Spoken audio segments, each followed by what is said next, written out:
contre les Flamands. Donc toutes les équipes sont en noir. Il suffit de regarder la subtilité des autres couleurs. Ça y est, les premiers coups sont achevés. Alors ça pousse, ça court en tous les sens. On va acheter Vincent de la MAF Landéa qui est bien énervé, bien décidé. Première chute. Le contact, deuxième, la main est au sol. 4 chutes déjà. On est à 3 à 2 de chaque côté qui sont tombés au sol. 3 contre toi, il reste. Il met une savate dans les fesses. Oh, petite charge, le combattant Gargouille, stoppé net par le coup de pied de son adversaire.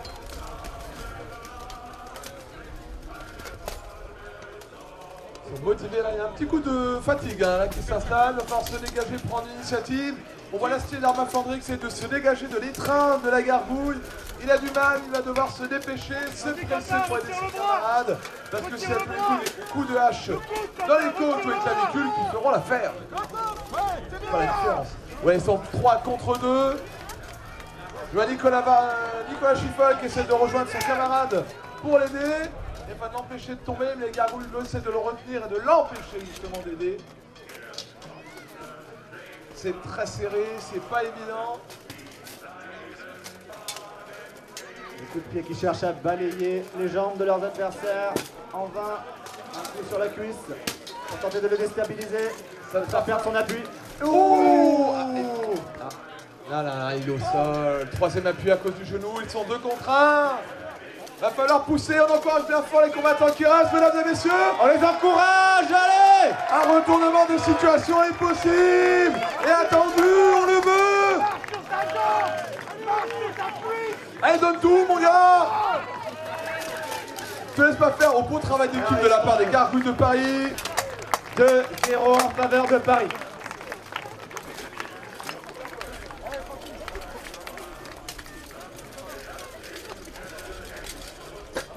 Les combattants sont éprouvés.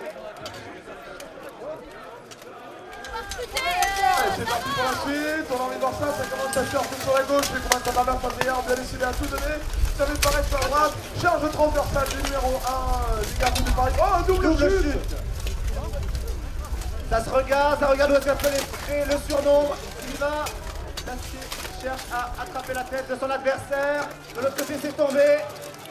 Ah, la perte du gantelet. Bon, de toute façon, il tombait déjà au sol, mais c'est toujours un peu frustrant. Ça continue. Ah, l'acier des Gargouilles de Paris a décidé à utiliser son arme d'as. 3 contre 3. Une chute double. 2 contre 2. Allez, il faut s'encourager, mesdames et messieurs. C'est là que tout peut faire la différence. C'est le dernier match des poules, quand même. Après, je donnerai le micro au secrétaire du tournoi, pas qu'il puisse expliquer comment ça va se passer pour les classements. Et là, c'est les phases finales. Petit ralentissement dans le combat.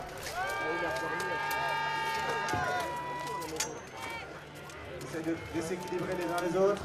Mais le duel contre la liste, c'est pas facile. Oh, le hippon! Oh, comme il l'a soulevé. Ah, il l'a claqué au sol. 2 contre 1.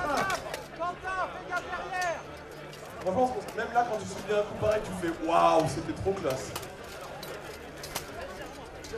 Ah, il aurait fallu un ralenti là. J'espère que quelqu'un a filmé ce moment-là. On veut un Vine. Pour le dernier combattant qui reste, c'est le capitaine d'Armand Flandry, un combattant vétéran, habitué des tournois depuis plusieurs années, bien décidé à ne pas tomber, à moins qu'il l'ait décidé. Et là, il est décidé à rester debout. Il s'appelle Nicolas, si vous voulez l'encourager, le dernier combattant du Nord. Nicolas! Nicolas! Nicolas!